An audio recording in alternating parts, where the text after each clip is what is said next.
Сайн байцгаана уу эрхэм хүндэт үзэгчдээ. Монголын үндэсний олон нийтийн телевиз Монгол Улсын шинжлэх ухааны академийн түүх археологийн хүрээлэнгээс эрхлэн явуулж буй Монголын түүх цовруул нэвтрүүлэг маань эхлэж байна.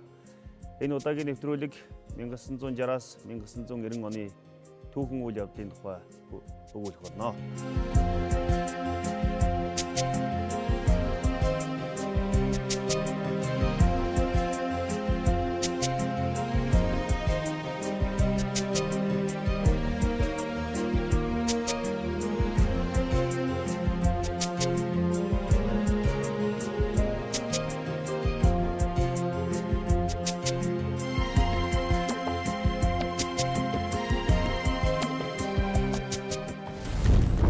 Манай өнөөдрийн нэвтрүүлэгт шинжлэх ухааны академийн түүх археологийн хүрээлэнгийн бүс нутаг орчин үеийн салбарын тэргүүл хэрдэмжилгээний ажилтан Монгол Улсын шинжлэх ухааны гавьяа зүтгэлтэн академич доктор профессор Болдбаатар, шинжлэх ухааны академийн түүх археологийн хүрээлэнгийн бүс нутаг орчин үеийн судалгааны салбарын тэргүүл хэрдэмжилгээний ажилтан доктор профессор Гонсолт Олов, Монгол Улсын их сургуулийн түүхийн тэнхимийн багш доктор Алтан Дөгс.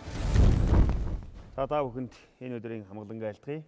20 дугаар зууны Монголын түүхийн маш сонирхолтой Монголын хөгжлийн бас оргил үе байсан гэж хэлж болох нэг түүхэн үеийн тухай бид өнөөдөр бас ярилцах байна. Ингээ 1960-аад оноос Монголын нийгэм социализмын их бүтээн байгуулалт, их хөгжлийн оргил үе рүүгээ орж эхэлсэн гэж ойлгож болно. Юуны өмнө 1960-аад оноос улс төрийн нөхцөл байдал, тухайн үеийн системийн нөхцөл байдал ямар болсон тухай Болдбаатар өгшөөс эхлээд асууя. 1961 онд хурлдсан Монгол Ардын Хувьсгалт намын 14-р их хурал Монгол орн хөгжлийн шинэ шат социализм байгуул дуусгах шатанд орлоо гэсэн шийдвэр гаргаад энэ үндсэн дээр социализм байгуул дуусгах намын 4-р программыг боловсруулах заалт гэсэн. Энэ үеийн агуулга зорилтыг тодорхойлох ажил эхэлсэн гэж үзэж байна. Ардын хувьсгалын алдарт 40 жилийн өмнө Монгол Ардын хувьсгалт намын 14-р их хурал хурлаа. Намын 14-р их хурал Монголын ард түмний 40 жилийн ялалт амжилтыг дүгнэж, манай орн өөрийн хөгжлийн шинэ үе социалист нийгмийг байгуулж дуусгах зорилтыг шийдвэрлэх үедээ шилжин орсныг тодорхойлон заалаа. Улс хурлаас 3-5 жилийн төлөвлөгөө баталлаа. Энэ бол аж ахуйн бүх салбарт социалист үйлдвэрлэлийн харилцаа ялсны үндсэн дээр улс орныг эрчимтэй үйлдвэржүүлэх, хөдөө аж ахуйг механикжуулан өндөр ашиг орлоготой болгох замаар социализмын материал техникийн баазыг байгуулах замд том алхам болох ёстой байлаа. Энэ үед бас улс төрийн хувьд бол бас ээдрээ бодлоонтой хэдэн үйл явдал болсон. Яг нь ер нь 1959 оноос бол доктор Чингийн сүүлийн үеийн зохиологдлуудах Харш үзэл санааны тухай гэдэг юм уу, эсвэл төмний газар каноны баримтат каноны тухай зэрэг тогтоолдон гэж 60 он амсж яхад гараад энээс хойш бол нэг том үйл явдал 1962 онд бол Чингис хааны 800 жилийн ойг тэмдэглэх асуудал өрнсөн. Энийг бол манай түүхийн хүрээлэн голлож санаачлаг гаргаж намын төвөрөний нарийн бичгийн дарга академич төмөр очирт бол уламжлаад энэ үндсэн дээр бол улс төрийн тавчаагаар хэлцээд ер нь энийг тэмдэглэх зүйтэй юм гэсэн тогтоол гарсан. Энэ үед бол Сэдэн Балдарагчийн тогтоол гарах үзэл санааг дэмжиж байсан. Чингисийн эрдэмтний хурлыг бол төрийн ордонд хийх, за дэлгүүн болдогтод Чингисийн дурслын хөшөөг босгох, баримтат кино хийх, Чингисийн марк гаргах зэрэг асуудлуудад орсон. За гэвч бодлого энэ хойшоо бол академич Вера багш зөвлөлт холбоот улсад академич Далай багш тэр үед академич болоогүй л дээ, хожимын академич далайн өх шаттард улсад энэ байдлыг одоо судлахаар явсан.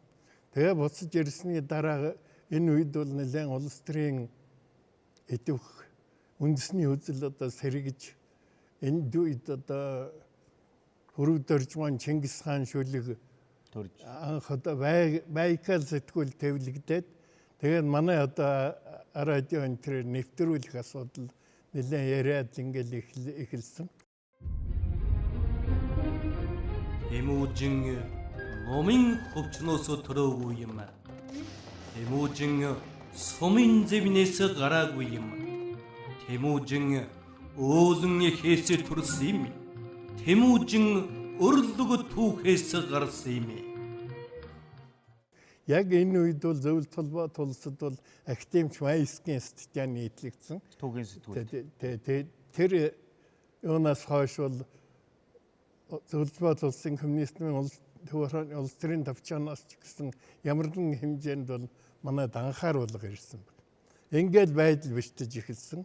Тэгээд төрийн ордонд хурлаа хийхэ болсон. Чингисийн хөшөө хийх асуудал бол их л одоо цааргалсан хүнд байдлын дунд одоо тэр хэрэгэл төшөө болсон. Баримт кино хийхэ болиулсан. Мөн зохиолын одоо Чингисийн тухай нэгэн сэдв зохиол гарах энтрийг бүр одоо болоод тэр хэвлсэн маркийг одоо шууд хаасан ийм л үйл явдал хураасан үйл явдал болсон л доо. Ингээ яг хурлыг бол хийсэн. Өдөг нутгаар тарсан олон монгол тууралтныг нэгтгэж Монголын эзэн тулсыг байгуулсан Тэмүүжин Чингисийн төрсний 800 жилийн озервсан шинжлэх ухааны академийн эрдэм шинжилгээний баг хурал болж профессор нацагдорж илтгэл тавилаа. Чингис нэгдсэн Монгол улсыг байгуулснараа түүхэн давшилтад ажил хийж тэр үеэс Монгол гэдэг нэгэн нэр баларшгүй уламжилж манай үеийг хүрсэн юм а. Гэвч Чингис цусан зам татуулсан их байлдан дагуулал хийсэн нь юугаарч цагаатгахгүй баримт болохыг хойч үе бид үнэн зөв шүүн судлах ёстой гэж илтгэгч тэмдэглэлээ. Дамжин сурангуй Бэрлээ багш хоёр бол ерөөсөө чи өдөр орохоор дэмий яриад хэрэгт орно. Салхин дараа хийгээд ийшээ явж яснаа гинтгэнгүй ерөөсөө Чингис хаан ойн хуралд ороход энэ чинь ингээ явж явах чинь чи өдрийн хувьд онцгүй юм. Заавал үг хэлэх албаа хайгуурн суужээ гэдэг. Тэгсэн ерөөсөө хүмүүс шавдсан тэр улсын намын сангийн одоо тэр шатаар хүмүүс шавдсан. Тэгсэн Дамжин сурангуй Бэрлээ багш хоёрыг болохоор зам тавьж явсараа тэр хойно ороос нэг харахад тэр хоёр дунд нь ороо суудсан. Нэг гарсан чинь өөр ихний юунд гараад суудсан. Тэгээ одоо үг хэлж эхэлсэн байна шүү дээ. Тэр сүүл тэр хэлсэн үгийн сэдэн балгаа үдсэн болов гэмээр үгийн юм дээр намын архивт л байдгийн. Жишээ нь одоо хэмбэл Дамжин сурангуй хэлсэн байдаг л да. Чингис хааны яам зохиолд бол бид Чингис хааныг бол ярвгар мо хатнан дагуулад жижигхэн бөгтөр мо мариунаад явж байсан. Тэгэхээр тэрийг үзчихэд Чингисийн хатны царайлгийг хэн мэддгийг ингээд зогтсон, улаан харандаар зогтсон тэр байдаг л да. Тэр тухайн нөхцөл байдлаас л одоо болж байсан. Энэ их л одоо дуйлантай байж одоо энэ ойг бол тэмдэглэж өнгөрүүлээд дараа нь энэ одоо ойг тэмдэглэсэн хэрэг нэг гол хэрэг нь бол одоо 62 онд бол намын Төвхөрөөний улс төрийн төвчөөний гишүүн Төвхөрөөний нарийн бичгийн дарга академик Төмөр Очрыг бол бүх ажил албан тушаалаас нь буулгасан. Гол нь бол энэ улс орны хөгжлийг өгөөсгсөн Монгол зөвлөлтийн найрамдал таршуулсан гаргасан. Үндэсний үзлийг дэвэргэж Чингис хааны энэ юг гол үндэс болгоод ингээд энээс хойш бол одоо үндэсний үзлийн яваар энэ чиглэлээр яасан хүнийг хангуучилж эхэлсэн. Насагдэрж багшил үндсэн илтгэл тавьсан учраас яг хоёр нь үндсэн илтгэлээ бүр улс төрийн төвчөөний гишүүнийг өөрөөр үзэж бүр хүчээр би урд нь хэрэгт орж яасан өнгөстэй гаргаад тэгтээ яг нэг сануулга аваад тэгээ өнгөрсөн. Тэгээгүй бол насагдэрж багш их хүнд байдалд байсан та. Гэх мэт юм бол тэгэхээр тэр хөшөө босгосон юу байна. Хөшөөтэй хөөрхий одоо маш олон жил тэрсэлсэн шүү дээ. 2 удаа Зэдэн балдар буулга захирамж өгсөн. Тэгээд тэрийн нүнд Монгол хүн чинь Чингисийн хүнд бол нэг л одоо тэгж хоёр хандаад сүүлийн очсон одоо Камс бол тэгсэн байдаг шүү дээ. Энэ хөшөө буулгуул одоо дадал сумын төвийн одоо дэлбэлж буулгах болно. Дадал сумын төвийн байшингууд тэр гурван нуурын амралтын байшингууд нурахын байна гэж хүртэл бичиж өгч байсан. Тэгэхээр 1960-аад оноос эхлээд улс төрийн нөхцөл байдал, улс орны одоо улсын хөгжлийн чиг баримтлал бол зөвөр одоо социалист чиг баримтлал. Тэрнтэй холбоотой хэлэхэд тэр 1964 онд бол логос нэмбосурмаж нарын намын эсэргүүцэл гэж их туйлан тэр гарсан. Эд бол улс орны хөгжлийн социализмын арай өөр нүүр царайтай загварын тухай бодож ирсэн улсууд. Тэр социализмаас бол энэ тэр хүрээнээс гарна гэж ер нь бодоогүй. Гэхдээ бас нэлээд өөр загвар бодож байсан. Тэгээд одоо эднийг бол намын эсэргүүцэл улс орны хөгжлийг үгүйсгэсэн одоо намын жанжин шугамыг одоо эсэргүүцсэн ийм одоо хүнд бүлэгл улс төрийн бүлэгл байсан гэдгээр одоо өөр хөдөө зармын малчнаар тоо бүртгэгчээр ажилчнаар одоо явуулж одоо энэ залуучууд бол шин сэхэтнүүд байсан тийм ээ, бас тодорхой албан тушаалтай нэлээд ийм хүмүүс байсан. За улс төрийн хувьд бол маш том одоо зөрчилтэй гарч ингээд үндсэндээ Зэдэн балын тэргүүлсэн бүлэг бол одоо үндсэндээ бол нэг хүний ганцаар захирдаг. Тэгээд 1960-аад оны үед тогтонгууд 1966 онд туралдсан намын 15 дугаар их хурл бол намын шинэ программыг батлсан 4 дугаар програм.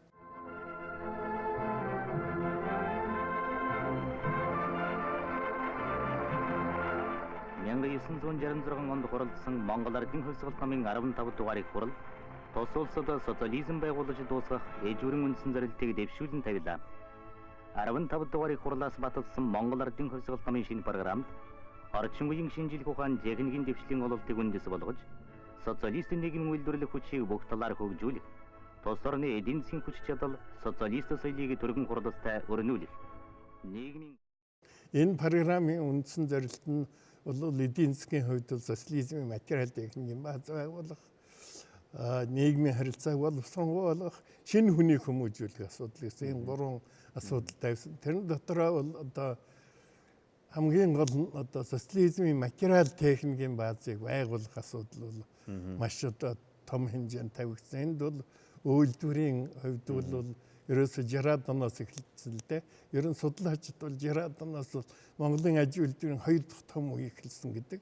Энэ үеэс нь 60-аад онд бол намын 14 дугаар их хурлын шийдвэрээр бол Дархан хотын одоо байгуулалт энд одоо улс орны одоо үйлдвэрийн 2 дахь том цогцлборыг бий болгох ажлыг одоо зохион байгуулж. Улс оронд одоо социализмыг бүтээн байгуулж дуусгах, шинэ үйлдвэрүүдийг одоо эрчимтэй хөгжүүлэх ийм зорилттой төлөвлөгөө одоо боловсруулж улс орныг хамарсан томоохон үйл явдал өрсөө.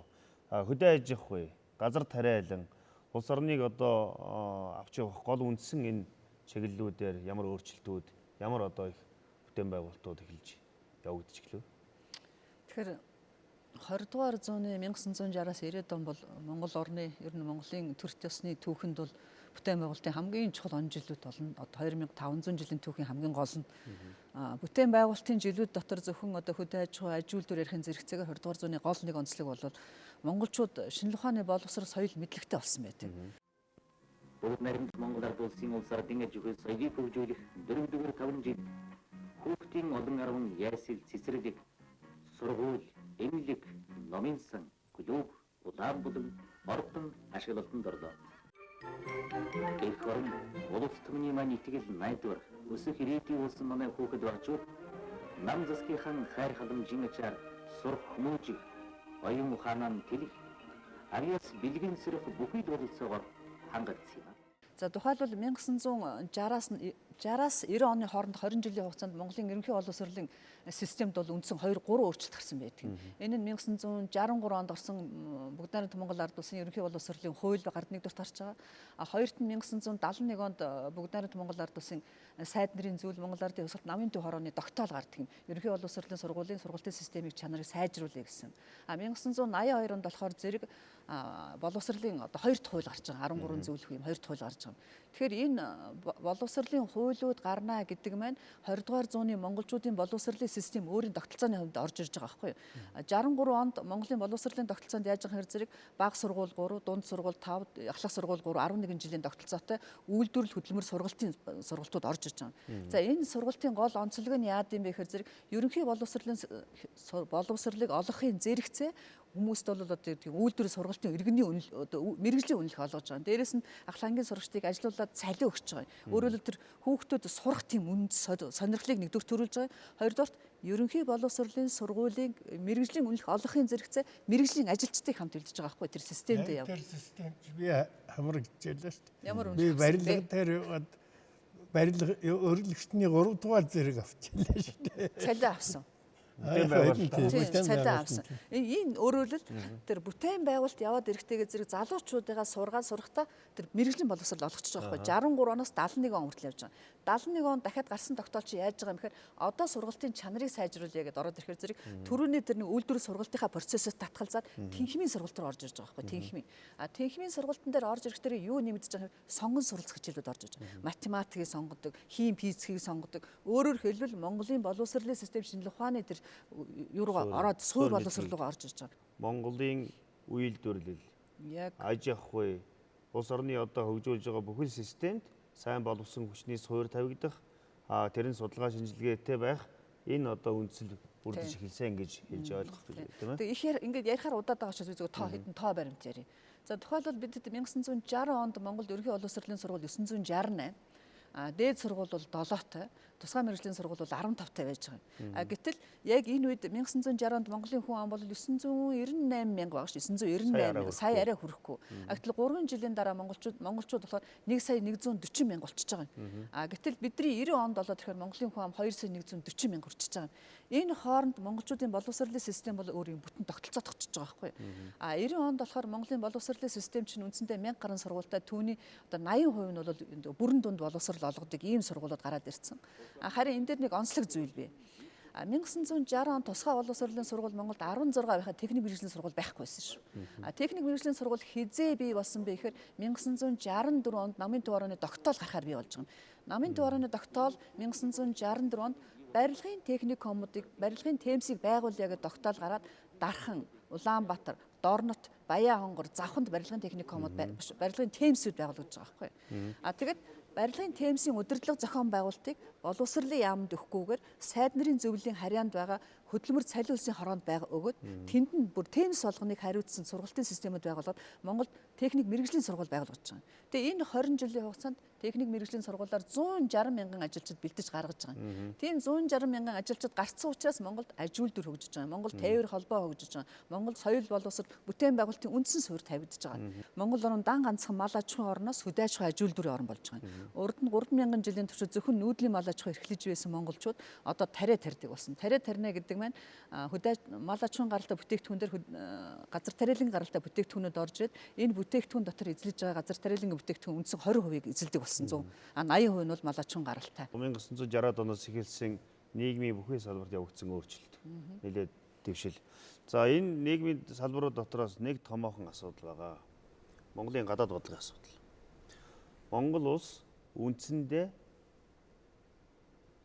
зөвлөлт Орос улс гэдэг нэг сайн түнштэй болсон. Нэг улстай ер нь шууд хамааралтай харилцах, гадаад ертөнцид харилцах улс. За хятад улс, бүгд найрамдах хятад улстай хэдийгээр дипломат харилцаад иж гэсэн харилцааны асуудал хүндэрч гэлсэн тийм ээ. Энэ түүхэн үйл явцын тухай бас манай үзэгчд маань сонирхож байгаа. Гадаад ертөнцийн ер нь яагаад хаалттай нэг тэг рүү орсон, хятадтай ямар харилцаатай байсан хөрш орнуудтай гэдэг. 1960-аас 90 оны хоорондох үе бол дэлхийн хүйтэн дайны хамгийн одоо оргил цаг үе байгаа. Ялангуяа 1960-аас 80-аад оны ихэнх үе, хүртэлхийн цаг үе. За Монголын тухайд бол үүнийг бол зарим судлаач бол бүр давхар хүйтэн дайны үе гэж нэрлэдэг. Тэгээ үүний шалтгаан бол мэдээж дэлхийн хүйтэн дай байна. Одоо социалист систем, капиталист систем хоёрын хооронд өрнөжсэн хүйтэн дай. За Монголын нөхцөлд бол энэ үеэс эхлээд социалист систем дотроо зөвлөлт холбоот улс болон хятад гэсэн хоёр социалист их улсын хоорондын хүйтэн дай Монголыг бас нэрвсэн. За энэ нөхцөл байдал бол тухайн цаг үедээ Монголыг бол одоо дэлхийд одоо өөр дахин давтагдчихгүй өрмөцсөн юм геополитикийн онцгой бүс болгож цэг болгож хуургасан байдаг. Ийм ч учраас Монгол одоо дэлхийн хамгийн их одоо цэрэгдсэн ийм улсуудын нэг болж ирсэн. Уг нь бол одоо Монгол улс бол 20 дугаар зууны ихэнх үеэс эхлээл одоо умар төршиг өгчтэй энэ тэргуунд найрамдах. Гадаад бодлоготой одоо умард зүгийг бол одоо тэргуун зэрэгт явах ийм бодлого бол явуулж ирсэн бид. 1950-ад оны үед одоо энэ дулаарлын зөвлөлт хятадын найрамдлын тэр цаг үед бол энэ хандлагад бол зөвлөлтийн одоо монополь байр суурь бол Монголын гадаад бодлогод бол багасж хятад бол их идэвхтэй орж ирсэн. За 1960 оноос эхлээд бол энэ байна нөхцөл байдал өөрчлөгдсөн.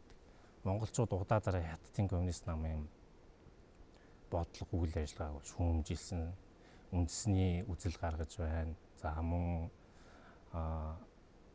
сая дэлхийн социалист системийг хаглан бутаргаж байна. Зөвлөлт холбоот улсын удирдан чиглүүлэгч үүрэг ойлыг бол үлэмжшүүрэхгүй одоо тийм бие даасан салан тус харсан бодлого явуулж байна гэсэн байдлаар бол 61 онд бол анх шүүмжилсэн. Гэхдээ энэ хооронд бол Монгол хятадын төрийн харилцаанд бол одоо томох өөрчлөлт гараагүй байсан. 5 дугаар төрөл хятадын коммунист намаас коммунист төрлөختөнд гаргаж байгаа зөрилдөөний тухай гэсэн маш том тогтоол гаргаж тэр дагуу маш их сенсац хийсэн шүү дээ. Тэгээд Монгол хятад хоёрын харилцаа бол энэ 63 оны хүртэл бол төрийн харилцаа нь бол хэвийн үргэлжилж байсан. Харин Монгол Ардын хувьсгалт намаас дэлхийн одоо саяны Болдоотор багшийн хэлсэн энэ тогтоолыг гаргаад 6 сар бол нийтлээгүй ингэж одоо зөвхөн нууц хаалттай хүрээнд намын гишүүдтэй танилцуулаад за тэр хооронд бол чухам Орос одоо зөвлөлт хятад хоёрын харилцаа ямар цаашдаа яг яаж эргэх нь гэдгийг бол ажиглажсэн. Тэр үед бол зөвлөлт хятад хоёр бол хоорондоо хилцээр хийжсэн. Яах вэ?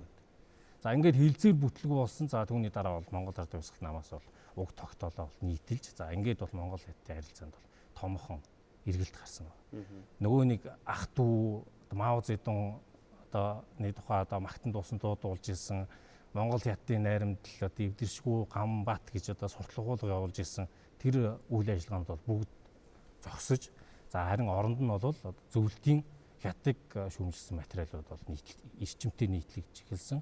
Монголын улс төрчид мөн одоо зөвлөлийн дуулыг дэмжиж бол хятадыг бол эрчимтэй шүүмжилж болсон. Ер нь хятад тэр үед сурж ирсэн оюутнуудаа бас татаад эхэлсэн тийм ээ.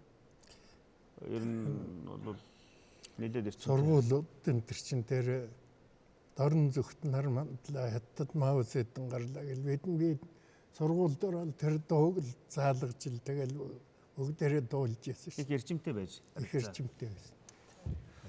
Ингээд өөрөөр хэлбэл манайх бол хөрш хоёр их гүрнийхээ умар зүгтээ бол илүү харилцаж эхэлсэн тийм ээ. Ингээд олон хятадуудыг бас гаргаж эхэлсэн Монголоос. Энэ хэдэн онд? Тий хятадуудыг гаргах процесс бол нэлээд олон хэдэн үйл явдал байгаад байгаа. За ер нь энэ сонин хэвлэлүүдийг хараад хахад эдгээр хооронд нэг холдог. Энэ хятад ажилчдыг энэ одоо хөөж явуулсан хятад ажилчид бол зодоо хийсэн гэж бол нэлээд ярьдаг. За энэ бол 63-аас 64 онд бол нэлээд эрчимтэй бол гаргасан хятад. Гэхдээ энэ бол ямар нэгэн өмнө самуун зодоон зохион хэрүүл мараан бол огт байхгүй. Харин ч бүр эсэргээрээ яамны дид сайдын хэмжээнд бол үдэлтийн зоог барьж за тэгээд тэр хятад ажилчдад одон медаль гардуулж баяр талархлаа дэвшүүлж за тэгээд вокзал дээрээс бол үдэлтийн цуглаан гэтэр хийж ингэж гаргаж өгч байна. Энэ хүмүүс бол ямар хүмүүс вэ гэхээр нөгөө засгийн газар хоорондын гэрээгээр ирсэн ажилчид. Цагаачууд одоо цагаачд биш. Тийм 10,000. За тэгэхээр энэ хятад ажилчдыг гаргах процесс бол одоо маш их одоо найрамдлын одоо сурталчилгын үйл явцтай бол явагдчихсэн. Харин хожим тэр 66 7 оны үе. За дараад нь 82 3 оны үед бол гаргасан байна. Эдгээр нь бол хятад цагаач иргэд байна. За энэ цагаач иргэдийг гаргах тухайд ялангуяа тэр 66 67 оны үед бол Монголд бол тэр зодон зохион одоо энэ сони хөвлөөр гараад ирдэг тийм ээ. Тэр эмх замбарууг байдлууд бол үүсэж за тэгээд Монголын хууль ёсны байгууллага бол хүчээр албатан гаргаж ирсэн. За ингээ хятадтай мэдээж харилцаа зогссон учраас зөвлөлт системийн улсуудтай бол одоо зөвлөлт толгойд улстай манайх шууд дангаар харилцах болсон. Ер нь гадаад ертөнцийн бол одоо хамгийн ойр түнш хамгийн одоо дотн ийм харилцаатай гадаад ертөнц. Босоо эдийн засгт шууд нөлөө үзүүлсэн. Одоо төмөр зам гэхэд бол ерөөсөө ачаа хэргэлт бол байхгүй болсон. Тэгэл одоо ерөөсөө тэр ятаас авч ирсэн өргөн хэрэглээний бараа таварч ерөөсөө шууд унаад энэ үед ч бас нэг жижигхэн ямар л боллоо шүү дээ. Ерөнхийдөө одоо гэхдээ энэ 66 онд элсэн та намын програм батлаад тэр нь социализмын материал техникийн бааз байгуул дуусгана гэдэг идэвхтэй 71 онд манайхчид эдийн засгийн харилцан туслах зөвлөл ингэж нийлсэн байсан учраас 71 онд бол эдийн засгийн харилцан туслах зөвлөлийн 25 дугаар чуулган гэж болсон. Энэ чуулганаар бол социалист орнуудын хөгжлийн цогцлбор програм гэдгийг баталсан. Энэ цогцлбор програмд бол одоо хөгжлийн хувьд хоцрогдсон одоо Монгол, Вьетнам, Лаос улсыг бол тусад нь одоо бас энэ програмд бол нэг том зөвлөл болгож орж энэ эдгээр орнд бол улс орнд нэг үйлдвэржүүлэхэд туслах ийм програм дэвшүүлээд энэ хүрээнд яасан. Энэ үеэр нь одоо дэлхийн социалист систем гэж нэг систем дотор социалист хамтын нөхөрлөгээд одоо эдийн засгийн харилцан туслах зөвлөлийн гишүүн орнууд дээр Монгол ороод тэгээд нэг юм явц хүрээ өрсөн. Тэгээ энэ одоо хамтын нөхөрлөл гэдэг энэ одоо хүрээндээ улам явц урч ирсэн. Тэгээ бас одоо социалист системийн бус орн бүгд найрамдахад дулсаарч Солонгос улс Албан энэ чи ер нь бол тэгээд Югославик ч бас яахан юм гадуурх ийм байдалтай л одоо байсан шүү дээ. Тэгээд энэний дагуу чинь програмын дагуу улс орныг үйлдвэржүүлэх талаар бас нэлээд одоо юм хийсэн. Одоо улс орн бүр одоо жишээ нь одоо Монгол улс бол одоо биокомбинатыг одоо барьж байгуулж өгсөн. Одоо Польш бол дарханд саруус тоосгоны одоо үйлдвэр барьсан. Чех бол одоо шивра гутлын үйлдвэр одоо барьсан. Балгаар бол одоо зэрэг жимс ногооны цогцлбор нэхий эдлийн үйлдвэр барьсан. Зөвлөлт холбоот улс бол байшин үйлдвэрлэх комбинатуудыг маш өргөн хэмжээгээр барьсан. Зөвлөлт социалист бүгд наримдах холбоот улс, бүгд наримдах Болгар улс, бүгд наримдах социалист Чехословак улс, бүгд наримдах Польш улс, бүгд наримдах Унгар улсын тусламжаар хэд хэдэн шинэ үйлдвэр баригдлаа.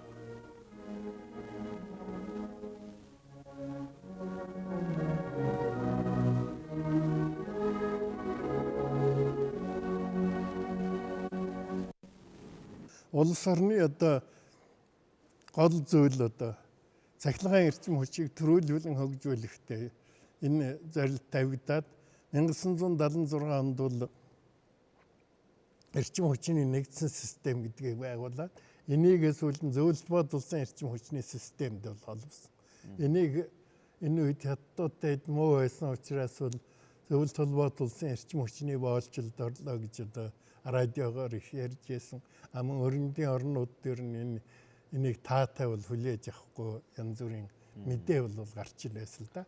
Гэхдээ яг хуу ерөөсөө улс орн эрчим хүч дулаан эрчим хүчгүйгээр хөгжих аргагүй учраас бол энэ үед бол хэд хэдэн том зүйл хийсэн. Тухайлбал 3-4 дугаар цахилгаан станцыг бол байгуулсан.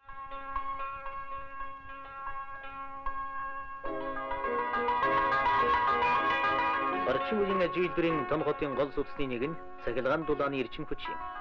Үндэсний залуу мэргэжилтнүүдээр бүрэн хангагдсан дархан хотын цахилгаан станц Сахилгаан шугам сүлжээний газрынхан хотынхон гал боломтыг мөн хасаастай байлгах хүндэтэй үргийг нэр төртэй биелүүлж байна.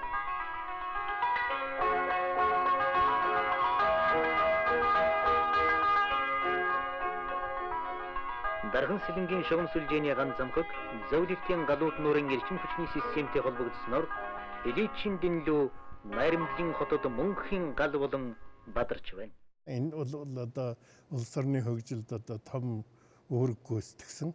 За ер нь нийт одоо гаднаас орж байгаа тусламжийн 90% зөвлөлт холбоотой. 90 шахмаа хувийн. А үлдсэний цөөхөн хувийн бол одоо бусад социалист орнууд. Тэгээд нэг 3% орчим нь сүүлдээ бол одоо өндөр хөгжилтэй орнуудаас сүүлдээ бол 80 оны их гэхэд болсон. За энд харин нэг зүйл тэмдэглэх хэрэгтэй. 1973 онд бол одоо Япон улс манайд бол одоо энэ Кашмирийн үйлдвэр тийм говийг одоо байгуулсан. Энэ бол нэг талаар бол дайны төлбөр нэртэй тэрийг бол нэг зарлахгүйгээр тийм үйлдвэр одоо байгуулж Монгол Японы хоорондын харилцаа бол их өөр байдал төрсөн. Ер нь тий. Тэгээ ер нь 1970-аас 75 онд бол нэг 5 тэрбум шилжих рублийн зээл. 1985-аас 90 онд бол 3.5 шилжих рублийн 3.5 тэрбум шилжих рублийн зээл авсан. Энэ нөгөө их хөрийн чинь бол ихэнх нь энэ үед тавигдсан. Гэхдээ энийг зүгээр цацаагүй шүү. Энийг харин одоо хүмүүс ойлгох ёстой. Энэ үед бол одоо их бүтээн байгуулалт тавигдсан. Энэ хамгийн гол нь одоо эрчим хүчин чадал бол өмнөхөөс 3-аас 4 дахин нэмэгдсэн. Энд бол Эрдэнэт үйлдвэрийг байгуулсан. Монгол цав сэдмэтийг байгуулад энэ экспортын хэмжээнээс бол асар их одоо өссөн. Зүгээр одоо малайж гэхэд сүүний фермүүдийг байгуулсан шүү дээ. Сүүний фермүүд бол ерөөсөө хуучнаас 7-8 дахин сүүний үйлдвэр л одоо нэмэгдсэн байх жишээтэй. Энд бол барилгын үйлдвэрлэлийг одоо байшин үйлдвэрлэх асуудал чинь бол бас нэлээд том хэмжээнд их нэмэгдсэн. За тэгээд улс орны хөгжлийн босод олон зүйлүүдийг энэ хэлж болно л да. Тэгээд одоо зураг дараад айл болгон зураг дараад ятаа болсон.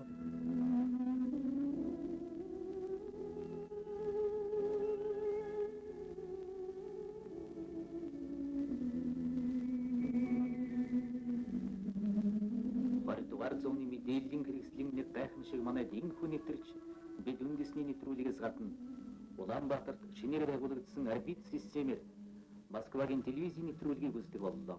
Тэгэхээр энэ хөрөнгийг бас зүгээр үрээгүй юм шүү гэдгийг хэлэх хэрэгтэй. Одоо манай залуучууд бол бас энийг сайн мэдэхгүй. Ягаад гэвэл маш их одоо зөвлөлт холбоод улсын иргэшээлд орсон юм байна. Тэгээд маш их зээл авсан юм байна. Тэгээд өөр тавьж баларсан юм байна.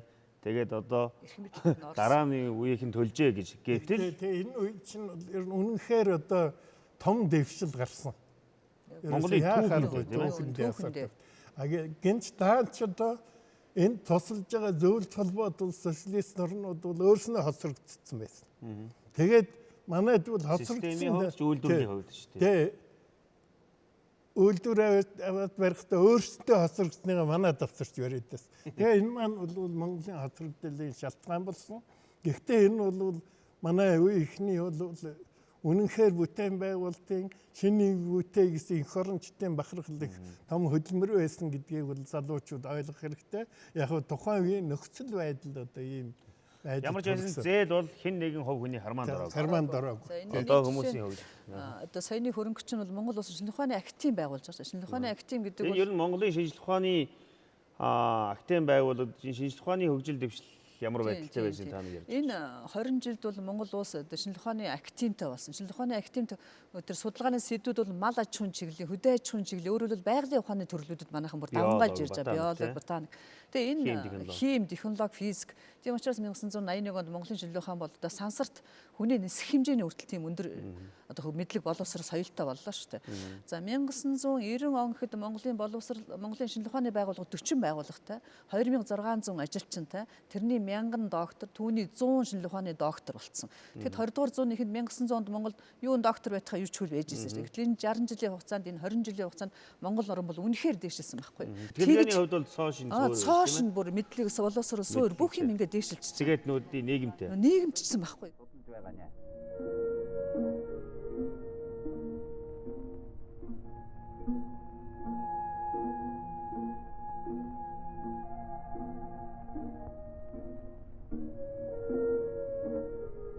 Мянга 200-аас 1400 жил болсон түүх гарлын болсны хөшөөнүүд. Эртний үеийн баргуудын балгас. Монголын эрдэм шинжилгээний бүх ажлыг улсын шинжилгээ ухааны хүрээлэн удирдана. Шинжилгээ ухааны хүрээлэнгийн дарга инх тайвны дэлхийн техникийн зөвлөлийн гишүүн уран зохиолч Тамжин Сүрэн. Үзэгчид сонирхож яж магадгүй. За зөвлөлт холбоод улстай сая алтан төгс доктор хийсэн. Зөвлөлт холбоод улстай нэг л одоо системтэй харилцаад хийсэн гэтэл 1900 одоо 70-аад оноос дэлхийн 3 дахь орнуудтай дипломат харилцаа тогтож ирсэн. Тийм ээ? Англи, Франц, Япон гэх мэтчлэг. Энэ гадаад ертөнц энэ тухай бас ярьж байгаа ш. Монгол улс 1961 онд нэгдсэн үндэсний байгууллагад хэлснээс хойш бол одоо Монголын бүгд найрамд Монгол ард улсыг бол одоо албан ёсоор дэлхийн одоо хөрөнгөтөн улс ба тийм ээ өнөөгийн хөр болоод чөлөөт ертөнцийнхэн хүлээн зөвшөөрч эхэлсэн.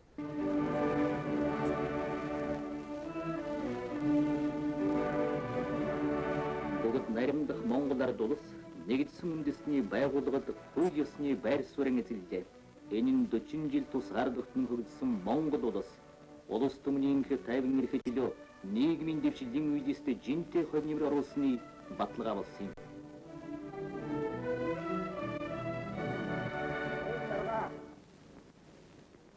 Хүндэт төдөөлөгчдөө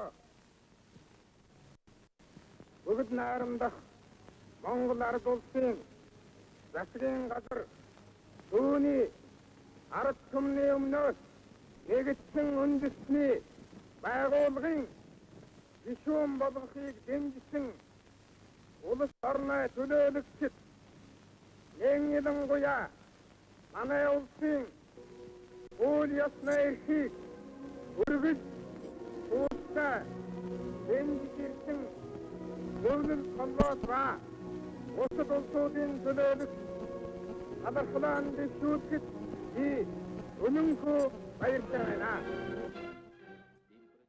За ингэхдээ бол хамгийн түрүүнд Англи буюу одоо Их Британи, Умар Ирландын нэгдсэн хаант улс бол хүлээн зөвшөөрсөн байдаг. За монголчуудын хувьд энэ бол ер нь бол эртнээс олон жилийн турш одоо хүсэж явж ирсэн мөрөөдөл юмсэн. Бүр одоо богд хааны үеэс ахуулаад Орос хятад хоёр гэдэг энэ хоёр авраг гүрнийг одоо давж бусад улстай харилцаа тогтоох, дипломат харилцаа тогтоох, за худалдаа эдийн засаг, соёлын харилцаа тогтоох. За энэ бол одоо энэ 1960-аад он, 70-аад оны үеэс бол бодиттой болж ирсэн. Гэвч энэ бас нэг асуудал байсан. Тэр нь бол тэдэнтэй бол яаж игэл одоо аль нэг ямар нэгэн улсаар дамжуулж харилцсан. Ялангуяа одоо Москваар дамжуулж. Эсвэл одоо Бээжингээр дамжуулж харилцсан. За тэгэхээр монголчуудын хувьд энэ үед мэдээж зөвлөлт холбоот дэлхийн одоо олон улсын бодлогод бол зөвлөлт холбоот улсын томьёолсон гадаад бодлогыг бол одоо мэдээж үгдэг бол баримталж ирсэн. Одоо яг түүний давуу бол тухайн улсуудтай хөрөнгөтний улсуудтай бол харилцаж ирсэн. Өөрөөр хэлбэл бол ямар нэгэн хэмжээнд бол хяналтанд бол байсан Москваас. Гэхдээ бас зарим зүйлийг нарийн ажиглал бол өөрийн гэсэн одоо сонирхлоо илэрхийлэх, хэрэгжүүлэх оролдлогод бол байсан болтой. Гадаад бодлоготой. Жишээлбэл Турктэй 69 онд харилцаа тогтоогоод одоо бүгд найрамдах Турк болсон юм. За ингээд баримтуудыг харж байхад бол нэг юм зүйл ажиглагдаж байгаа. Москвад суугаа элчин сайдын элчин сайдаараа одоо Туркийн хэрийг хамруулаагүй. Туркийн талаас болохоор ямар санал тавьсан бэ гэхээр манай хоёр улс одоо Москвад байгаа элчин сайдуудаараа бие бинийгээ одоо хамааруулъя. Эсвэл шууд одоо өөр өөрсөндөө элчин сайдын яам нээх гэсэн ийм одоо сонирхлыг албан болон албан бусаар бол илэрхийлжсэн. Монголын талаас бол хариуд нь яасан бэ гэхээр нутаг ойр учраас Югославийн нийслэл Белград хотоос танахыг одоо хамаарч сунаа гэдэг. За ингээд монголчууд бол Белградаар дамжуулж Турк руу харилцсан. Туркууд бол Москвагаар дамжуулж нааш харилцсан. Дараад нь Белградаас юу руу Софи руу шилжүүлсэн. Болгар руу. Тэгэхээр энэ бол ямар нэгэн байдлаар Москва турк бол тухайн үед НАТОгийн гишүүн. НАТОгийн цэрэг харин байрладаг. Хөрөнгөтний одоо дайсан талын этгээд байлаа шүү дээ. Одоо социалист системийн өрсөлдөгч талд харьяалагддаг. Гэхдээ тэдэнтэй харилцахдаа бол Москвагаар дамжуулж харилцахгүй тийм. Өөр газараар дамжуулж харилцаж байгаа байхгүй. Бүгд наримдах Монгол улсын ардын их хурлын тэргүүлэгтийн дагуу нөхөр зэдэн болдог. Бүгд наримдах Франц улсаас бүгд наримдах Монгол улсад цуухан зөвхөн бүрэн эрхт элчин сайд Жорж де Бутeye итгэмжлэх жуулчгэн барилаа. Итгэмжлэх жуулчиг барихад нөхөр зэдэн бол элчин сайд Жорж де Бутeye-ны харилцан үхэлж тус хоёр орны найрсаг харилцааны улс түмний наримтлыг бэлжүүлэх эрхлэлшилт нийлсэн хөгжинөө гэдэг итгэж угаан илэрхийллээ. Бүтээн байгуулалтын үнэхээр одоо оргил үе гэж сая болдоод өгшээллээ. 1960-аас 90 оны энэ үед бол дундад хятад бүгд найрамд хятадтай харилцаа тасарсан. Монголчууд эдийн засгийн хүнд байдалд орсон ч гэсэн өөрсдөө бүтээсэн. Хүннүүгийн хан улсын үед нэг хан улс хүннүүгийн хооронд нэг 60 жил тасарсан байдаг. Тэр үед монголчууд одоо археологчдын олоод байгаагаар бол өөрөө барилгын материалаа шатаадаг, шавраа шатаадаг, төмрөө үйлдвэрлэдэг, өөрөө барилгаа барьдаг ийм болсон. За энэ зүгээр шууд харьцуулж байгаа юм биш. Ерөнхийдөө бол монголчууд өөрөө эдийн засгийн шахалтанд ороод ирэхлээр илүү бас идэвхтэй болсон ийм тал байгаа. Хэдийгээр зөвлөлт толгойд усаас дэмжлэг байгаа ч гэсэн. Нөгөө талаараа төр засгийн зөв бодлогын үр дүнд ажилчин анги гэдэг бүхэл бүтэн нэг нийгмийн давхарга бий болгосон. Ажилчин ангиа дагаад хүмүүсийн ахуйн соёл, ухамсар, сэтгэлгээний хувьд бол нэг шинэ давхарга бий болсон тийм ээ. Энэ ажилчин ангийн талаар бас болдоод ихтэйж.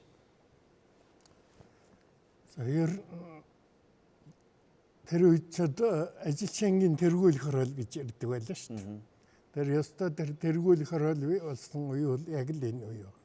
Энэ үед бол Монголын ажилчин бол хөл дээр одоо зогссон, бойцсон, өөрийн гэсэн одоо нийгмийн том байр суурийг нэг давхарга болсон тийм ээ. Тэ эзэлж эхэлсэн дээ.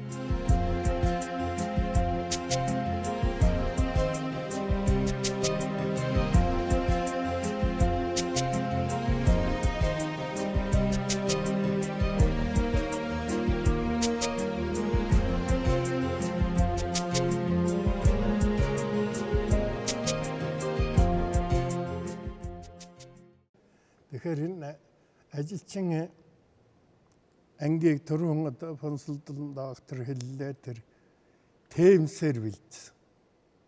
Тэр чи одоо тэр мэрэгжтэй ажилтай. Тэр олон шинэ үйлдвэрүүд байгуулж штэ. Тэр үйлдвэрийн чинь бүх чиглэлээр зөвлөлт холбоот улс социалист зарим орнуудад тэгээд өөрийнхөө оронд бол темсээр үндэсний ажилчин одоо бэлдсэн. Тэгээ энэ ажилч чинь үйлдвэрлэлд ороод юм бүтээх хийх одоо жишээ нь ялангуяа түрүүн барилга хэллээ. Барилгын талаар юу ч гоо байсан баг шүү. Хятад ажилчид явсны дараа тэгэл өөрснөө барьж эхэлсэн. Тэгээд барьж эхэлсэн хүн тэр үеийн одоо зарим барилгын чивэн хаана энэ чинь ингээд бараг гарын булд руу орохоор юм авгар тийм одоо байшин бариад эхэлсэн. Тэгээд сүүлдээ тэр чинь мэрэгжээд бариад эхэлсэн ч тэгээд яг бие даах яг нохоо хамартай хөрхээр усч гэж юм хийж эхэлсэн бас өөрсдийн талгаагаар бодож эхэлсэн бас ийм сонин үе байгаа юм шүү. Яг хөө энэ үед бол зөвлөлт улс болон социалист орнууд Монголд бол Монголын нөхцөлд таарахгүй том үйлдвэрийг тэржгээр навьж хийчихсэн. Жишээ жил 600 мянган одоо гутал үйлдвэрлэх Чехийн тэр нэг л үйлдвэртэй тэр үчний хөөхтүүд ч гэсэн нэг формын юутай бид чинь нэг 90 батинг гэдэг нэг батингтай байл шүү. Тэгтэл тэр чинь жижиг дунд үйлдвэрлэлээр хөгжүүлсэн бол тэгэл тэр чинь байгаа аймаг руу зөөхгүй аймагт нь жижиг үйлдвэрүүд ингээ байгуулсан бол янз бүрийн гуталгаар нь тэгтэл тэр ерөөсө ганцхан нэг л гутал. За тэгэл одоо ёо одоо энэ нэсхэс чинь шуум фабрик тийм ээ. Шуум фабрикийг байгуулалтад байгуулсан 200 жилийн дараа ашиг өгөхөр бодсон тийм хажим одоо очиад байгуулчих таах жишээтэй. Одоо их том модны одоо үйлдвэр комбинатыг тосон цэнгэлд байгуулсан. Хэрв тэр үйлдвэрийг бүтэн хүчин чадлаар нь ажиллавал 3 жилд одоо баруун Монголын аяг нь юуч дуусгахаар ийм тэр тэгэхээр тэр үед чинь хэцүү байсан баг шүү дээ. Ер нь манайхан чинь бол нэлээд орнуудад одоо хэвлэл гэхэд Австри мэтийн одоо хэвлэл хөгжсөн орнуудаас юм авахгүй л ингээл юм яриад ингээл очихдоо зэрэг наан зөвлөдийнхэн барьж бол танад бүр хямдхан үйлдвэр өгн тэр хэрэггүй гээл тэгэл одоо нэг сонины үйлдвэр явуулчих жишээ. Ийм бол одоо маш их байсан. Энэ тэгш биш одоо харилцаатай холбоотой юм.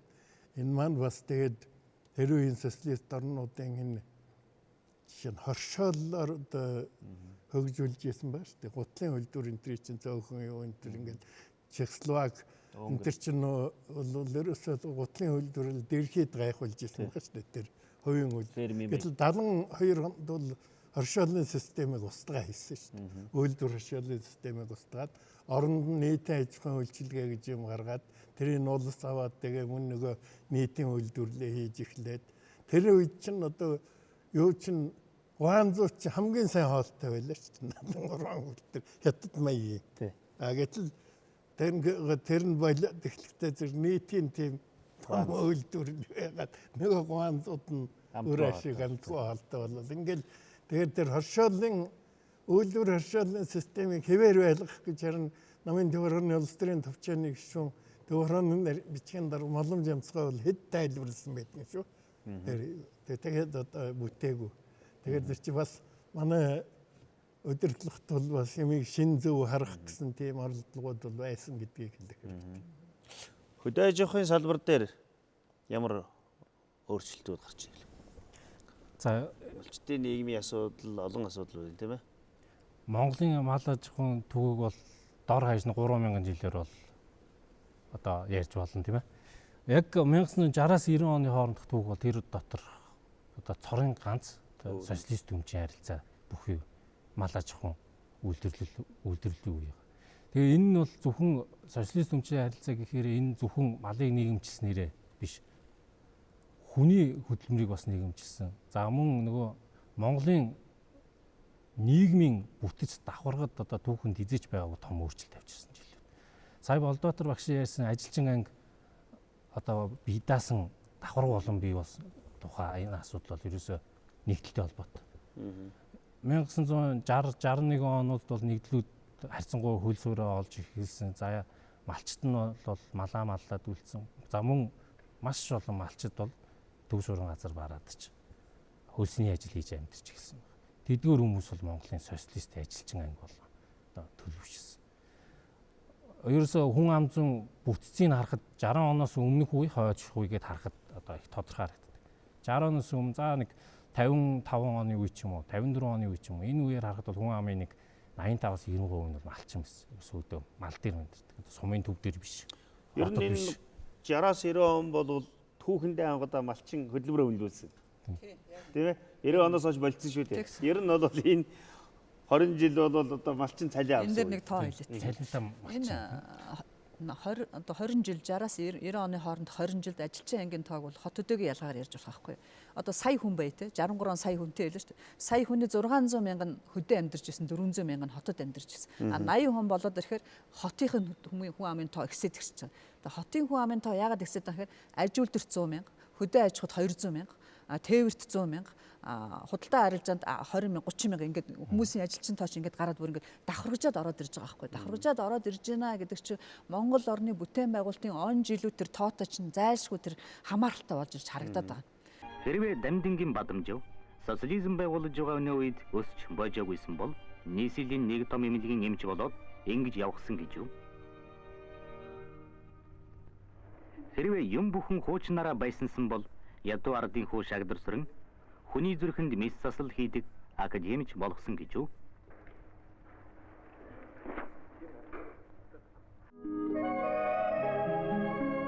Зүүн хараадынхаа ургамал газар тариалангийн туршлага станц энд шин сортын ургамал гаргаж авахар туршиж байна. Шаамар халахын гол ховд говь алтайд алим жимс тариалах боллоо. Энэ бол үнэхээр 1960-аас 90-ад оны үе бол маш их бүтээн байгуулалт монголчуудын хувьд одоо тэр мал аж ахуйн материалыг базыг бэхжүүлэх, ер нь хөдөө аж ахуйн материалыг базыг бэхжүүлэх талаар маш их юм хийсэн шүү дээ. Одоо тэр хашааж болсон тийм үс тэжээл одоо ходог ус максимал тэжээлийн үйлдвэр ходог ус. Гэтэл Монголын мал 1961 онд бол 22 сая байснаа хамгийн их тоолуулсан 26 сая болсон. Ерөөсөө тэр хөдлөхгүй тэгэл 23-4 сая дээр эргэлдээд байсан. Тэгэхээр энэний учир юутай холбоотой хөхтэй зэрэг нэгдүгээр тул ер нь тэр малчтын идэвх санаачлагыг одоо бууруулсан л да. Үндсэндээ бүх юмыг бэлэнчлэх сэтгэлгээр оруулсан. Нөгөө талаар жилд 5-6 сая мал одоо экспорт. Юунд оруулаад тэрнээс 1 саяын дотоодын идэх юмд оруулаад цаад 4-5 саяын экспортод гаргаж ирсэн. Махаар бол амьдаар тийм ээ. Тий. Тэгэхээр энд чинь бол цүргийн нөхөн үйлдвэрлэл үүсэх боломжийг хаачиж ирсэн. Тийм учраас энэ 4-1-ийг гаргаж тий. Ингээд ийм учраас энэ мал нээх одоо өсөхгүй, харагдахгүй тэгэл одоо гэхдээ одоо бас бидэнд ч мах илвэг олдохгүй байсан шүү дээ. Тийм л тарчиг хэцүүхэн байсан. Тэгэхээр энэтэй холбогдоод ер нь 1980 оны дунд үеэс бол харин малчтын тэр гой болон хангаан бүсд байх малын тоог одоо нэмэгдүүлсэн.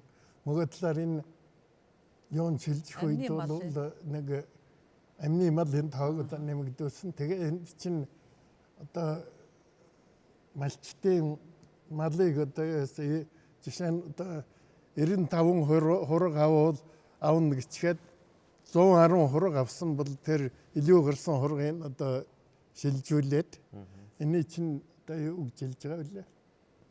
Ийм юу чинь 85 оноос түрээсээр Түрээс энэ их бас өгөөж өгчээсэн, тий орон өгчээсэн. Тэрний югаар чинь малчтууд ер нь шин нөгөө арга туршлага их орж ирж байгаа. Яг нөгөө малаа өсөхийн тулд тухайлбал бүгд найрамд Монгол ард улсын хөдөлмөрийн баатар Бэгз гэж хүний нөгөө бог малын төлийг хорогдлого авахын тулд нөгөө сайхал тэхлээрийн арга гэж нэг арга гарч ирж байгаа юм. Дээрээс нь шар банд гэж одоо адуучин хүний гүүг гашаан дотор төллүүлэх тэг нөгөө унгын өөхөхгүй байх тухай болоод гарч ирж байгаа юм. Дээрээс нөгөө бас цогтоотор цогт гэрэл баатарын малыг бэлчээрийн аргаар таргалуулах, отор тэжээлийн аргаар таргалуулах гэдэг өөрөөр хэлбэл энэ чинь бүтээн байгуулалтын он жилүүдэд чинь уялдаад шин санаачлаг хин ямар одоо олд амжилт олж болдгийг бүгдийн туршлагууд ингээд нэвтрээд ороод ирж байгаа.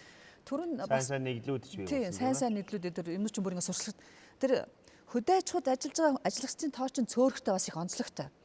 Одоо мал дээр ажиллаж байгаа хүмүүсийн тоо бол ингээд цөөрөд байгаа хэрнээ сангийн аж ахуй механик аж үйлдвэрлэлийн салбар дээр ажиллаж байгаа хүмүүсийн тоо ерөөсөө цөөрөхгүй. Яг 66 онд л 15 мянга байсан, 80 онд 26 мянга, 90 онд 26 мянга хэвээр ил байгаа байхгүй.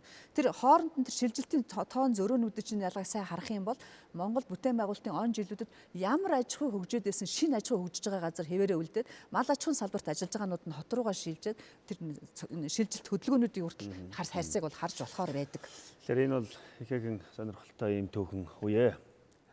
Эрхэм мөндөд үзэгчтэй Монголын үндэсний олон нийтийн телевиз Монгол Улсын шинжилгээ ухааны академийн түүх археологийн үрэлгэнгээс эрхлэн явуулдаг Монголын түүх зураг нэвтрүүлгийн энэ удаагийн дугаараар 1960-аас 1980-ад оны Монголын нийгмийн их бүтээн байгуулалтын түүхэн үеийн тухай бид товч ярилцлаа.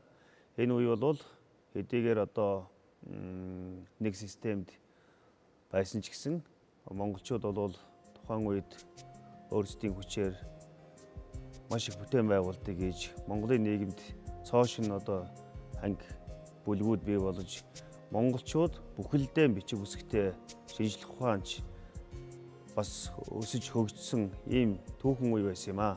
Энэ түүхэн үеийн тухай ярилцсан та бүхэнд баярлалаа.